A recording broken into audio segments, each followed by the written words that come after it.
რეგიონული სასწრაფო დახმარების ცენტრის ადმინისტრაციული თანამშრომლებმა პირველადი დახმარების ინტენსიური კურსი დაასრულეს.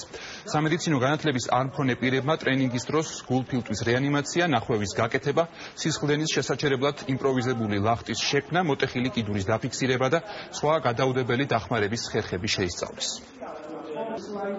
ეს სასწრაფო სამედიცინო დახმარების ცენტრის ადმინისტრაციის თანამშრომლებს უტარდებათ გადაუდებელი სამედიცინო დახმარების ტრენინგები. აღნიშნული ტრენინგები ასევე ჩაუტარდათ იუსტიციის სახლის თანამშრომლებს, სადაც არის დიდი მოსახლეობის თავშეყრის ადგილი და ასევე ყველა სახელმწიფო დაწესებულებისთვის მნიშვნელოვანია ასეთი ტრენინგების ჩატარება. გავიარე სასწრაფო გადაუდებელი დახმარების კურსი, როგორც თეორიული, ასევე პრაქტიკული მეცადინეობები. იყო ძალიან ეფექტური და ვთვლი, რომ არის აუცილებელი და სავალდებულო თითოეული ადამიანისთვის იმის ცოდნა, რაც დღეს ჩვენ მივიღეთ.